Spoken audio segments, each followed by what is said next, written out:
Bienvenidos nuevamente a Business Intelligence Latam.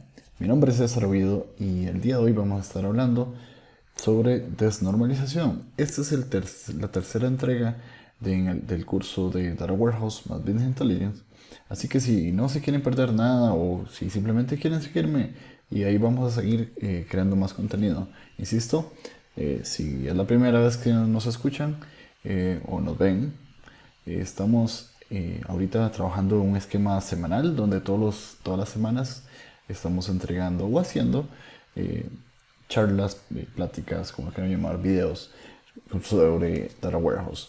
La visión de este curso es 100% estructurada desde un punto de vista funcional y de implementación, así que pues es perfecto para la mayoría de nosotros, bueno, nosotros no, de ustedes público que este, están empezando en esta historia, o si no, por lo menos para confirmar lo que ya saben. Entonces les dejo un poco sobre la agenda que ya hemos cubierto. Insisto, hoy vamos a estar hablando de desnormalización. Y pues nada, continuamos. Ahora, ¿qué es la desnormalización? Una de las definiciones es el proceso de optimizar el desempeño de una base de datos por medio de agregaciones y redundancias o datos redundantes.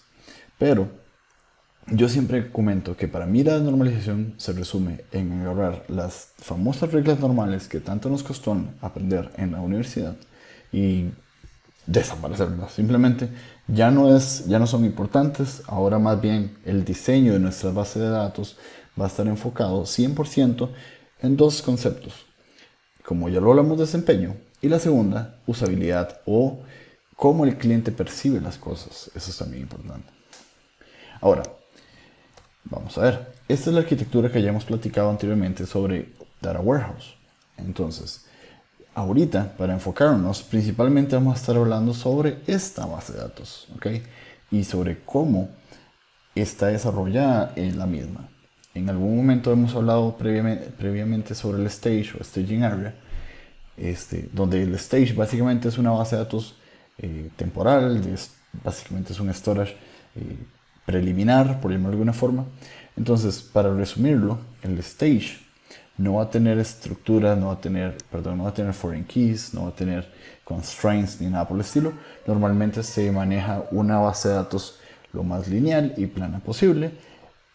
Ya dejando eso de lado, vamos al Data Warehouse. El Data Warehouse normalmente se diseña como lo que vamos a estar hablando a continuación. Un modelo de estrella. Entonces, ¿qué es un modelo de estrella? Básicamente, como podemos ver en el dibujito, lo que tenemos es una tabla. Yo sé que no es el concepto correcto, pero es una tabla en el centro, que este centro, ahora sí, llamándola como se ve, es un fact table y tiene dimensiones que giran alrededor de ella. ¿Qué es una dimensión? Básicamente son todas las características, todos los valores descriptivos que le pasan al hecho. ¿Qué es el hecho? Es un acontecimiento dado en un momento del tiempo y en el cual, como ya hablamos, todas las dimensiones lo afectan o le dan características. Entonces, ahorita se puede ver muy fácil, porque simple y sencillamente, por acá en Costa Rica por lo menos, hay un comentario que es como, bueno, pero entonces es todo contra todos, es todos contra un solo centro. No lo es, porque de hecho esa es parte de la gracia, esa es parte del diseño, eso es parte de lo que le da el éxito de un proyecto y ver si todas las métricas van a calzar, etcétera, depende del diseño. Obviamente, lo que hablamos anteriormente de arquitectura y todo eso es importante, no deja de serlo, pero es aún más importante el diseño.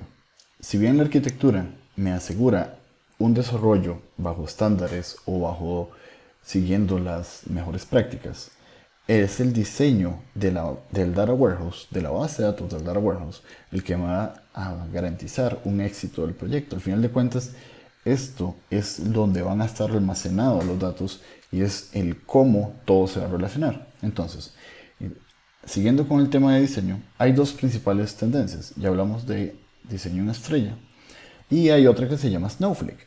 Ahora, ¿qué es un Snowflake? Básicamente es cómo igual tenemos tenemos dimensiones, pero si nos devolvemos un momento, pueden ver que no hay relaciones entre, entre dimensiones. Básicamente, todos van hacia el fact. En el Snowflake tenemos dimensiones que se relacionan entre dimensiones. Por ejemplo, lo que tenemos acá, dim producto, está relacionada a subcategoría y a su vez está relacionada a categoría. Igual, es el mismo concepto desde el punto de vista de que las dimensiones son contenedores, por llamarlo de alguna forma, descriptivos, y por el otro lado tenemos el fact, que es donde vamos a guardar todas las correlaciones o todo lo que le da sentido a ese acontecimiento, más los valores numéricos. Ahora, un poco sobre la realidad, es que no hay un concepto generalizado sobre Snowflake o no Snowflake, o hoy voy a desarrollar en Estrella. Normalmente hay que tener un poco de apertura a que el diseño yo lo hago basado sobre mis necesidades y no tanto así por caprichos. Entonces, habrá momentos donde yo pueda hacer mix de Snowflake y Estrella. Ahora, también importante que normalmente en los proyectos, llamémoslos modernos, entre comillas modernos, el fact table no es que es un todos contra todos, como ya hemos hablado, sino que podemos tener más de un fact o más de un hecho. De hecho, es sumamente común. Y normalmente, ¿cómo se define qué es un fact? Un fact table básicamente es un acontecimiento, ya lo hemos hablado. Por ejemplo, si mi acontecimiento es de ventas, pues bien, entonces todas las dimensiones que afectan o están relacionadas a ese hecho de vender van a estar relacionadas entre sí. Pero si tenemos por otro lado un tema de inventario, como en el ejemplo que tenemos acá, inventario compartirá algunas dimensiones con el fact de ventas, pero también tendrá algunas dimensiones que son propias y tendrá algunas que se relacionan.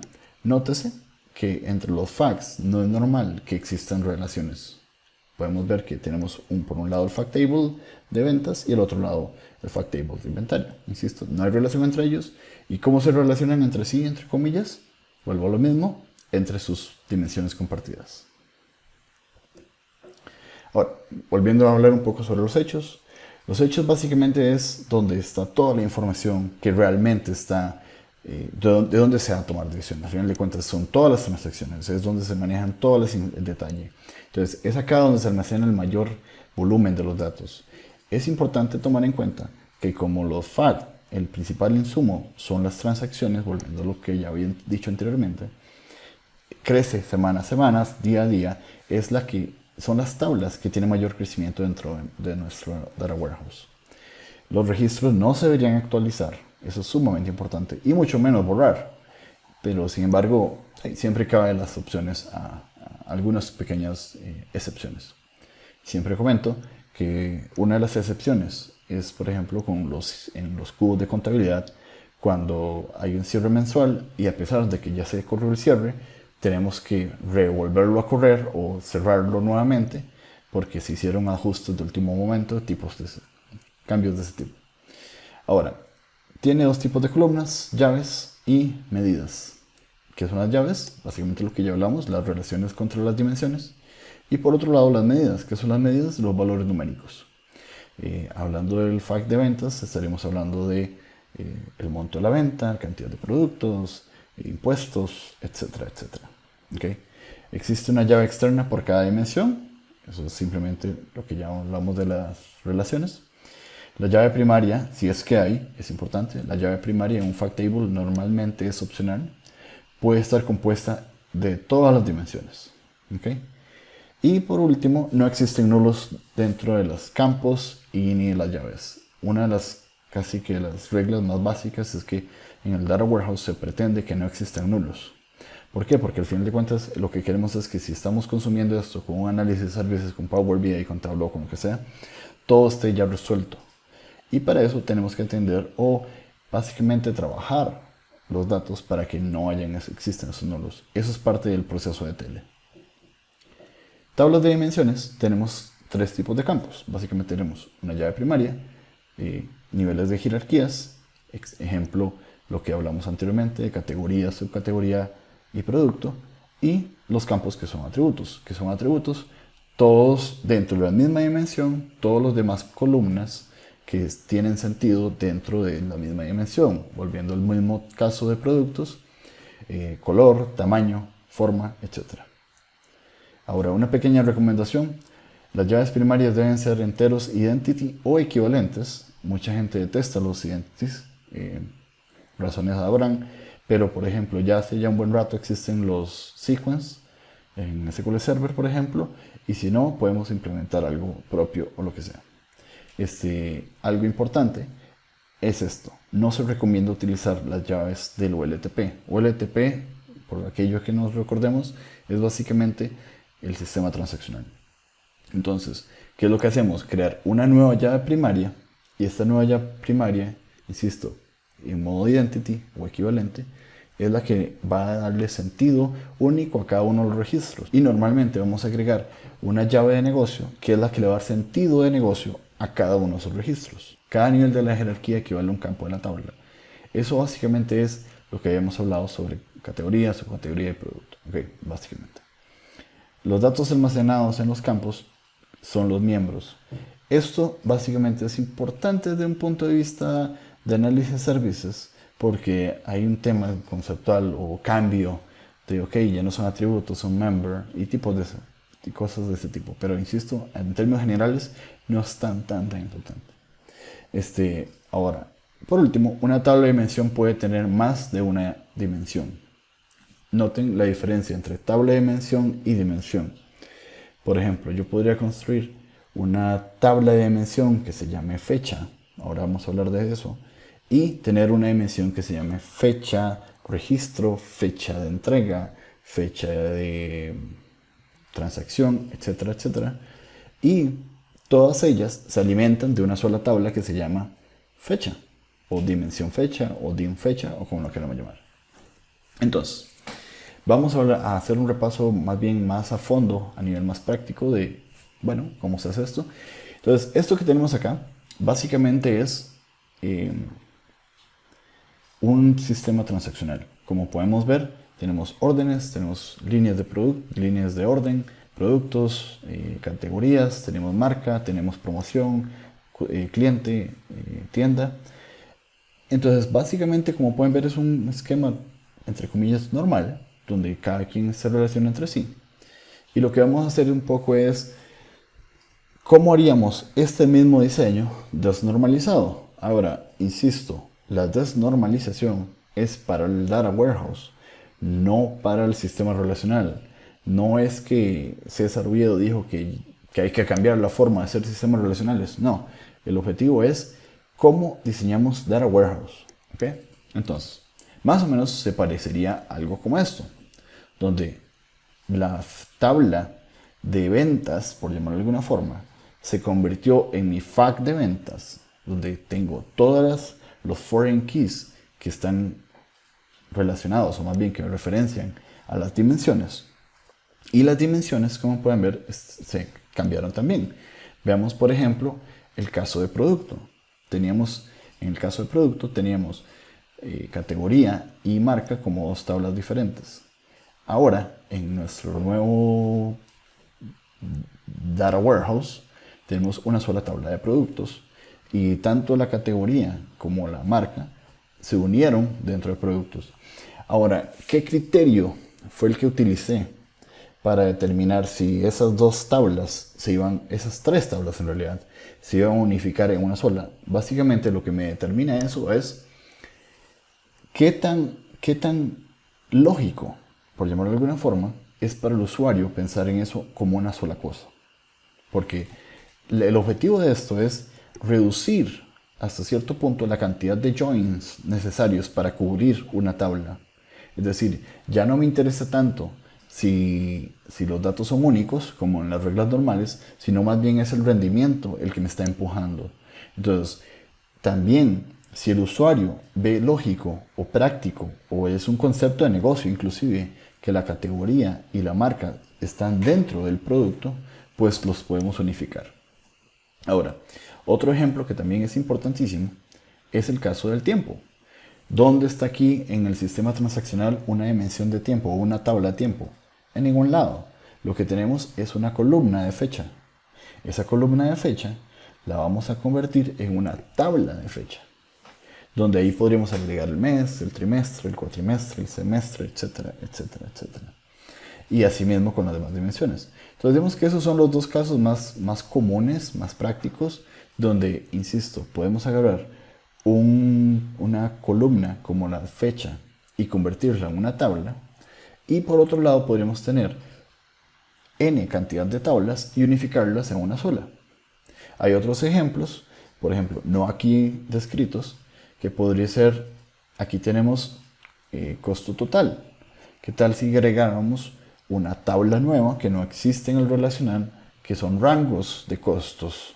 Entonces, para decir, ¿cuántas ventas he hecho que tienen un costo entre 0 y $100, entre $101 y $200, etcétera, etcétera? Entonces, esas dimensiones realmente están hechas a partir de datos que estaban anteriormente en el relacional. Entonces, insisto, ¿cómo se hacen estas dimensiones? Básicamente buscando cómo darle sentido al negocio y al mismo tiempo hacer una relación entre todos hacia el fact table. Insisto, lamentablemente cuesta mucho explicarlo a este nivel, todo lo complejo que es esto, porque insisto, es en la vida real, cuando estamos en un cliente, cuando estamos con cosas muy específicas que tenemos que tomar en cuenta, o más bien que se nos complica la vida a la hora de diseñar esto. Insisto, a modo curso es sumamente fácil. Tengo un diseño y el diseño, tarán, aquí está, funciona. Eso en la vida real no es tan simple. Insisto, siempre hay sus peculiaridades, siempre hay sus problemas de si esta tabla no tiene que ir, si esta tabla no puede estar aquí, etcétera, etcétera. Ahora, sumamente importante, antes de que se me olvide, dimensiones tipo 1, tipo 2 y tipo 3. Siempre he testado el que se llamen tipo 1, tipo 2 y tipo 3, pero bueno, en resumen, las tipo 1 son las dimensiones más típicas. Son básicamente como todas las que tenemos acá, donde si tenemos por ejemplo acá, un proveedor y se le está cambiando el estado el state al proveedor, básicamente es sobrescrito. ¿Okay? Entonces, si el registro anteriormente era California y lo estamos cambiando a Illinois, básicamente ese cambio va a ser sobrescrito y vamos a perder ese cambio. Vamos a perder la dirección anterior. Ahora, por aquellos que hayan visto los videos anteriores, me van a decir, pero César Oviedo me había dicho que el Data Warehouse podemos hacer para que guarde o que cree uno nuevo, o que me maneje la historia, etcétera, etcétera. Para eso tenemos las dimensiones tipo 2, donde ya sea en este ejemplo que tenemos acá, que me gusta bastante, tenemos un start date y un end date, donde básicamente ese cambio de dirección me está haciendo que se genere un registro nuevo, donde tenemos una fecha de vigencia, por llamarlo de alguna forma, y tenemos 12 desarrollados en este caso, y el supplier key, en este caso, nuevamente, simplemente es otro valor nuevo. ¿Y quién me está entendiendo eso? Simplemente el fact table, porque los datos anteriores a la fecha ya están utilizando el business, la llave sustituta 1, 2, 3. Y a partir de la fecha 2004, entonces el fact table, los registros nuevos, van a estar utilizando el 1, 2, 4. Entonces, insisto, es una mezcla entre guardar la historia y las transacciones que llave está haciendo uso. ¿Okay? Y por último, la tipo 3, que en realidad en mi vida profesional nunca la he utilizado. ¿Por qué? Porque simple y sencillamente requiere agregar columnas adicionales para manejar los estados. Obviamente eso implica que es limitado, porque no vamos a estar creando columnas a lo loco a la derecha y hasta ver hasta cuando termina. Entonces creo que es lógico el por qué no es tan utilizado. ¿Okay? Ahora, eso es un poco de lo que les tenía por hoy. Si tienen dudas, no duden en escribir abajo en los comentarios. Ya podrán ver visto en los otros videos que hay montones de preguntas. Pues nada, no olviden suscribirse al canal y chao, bye.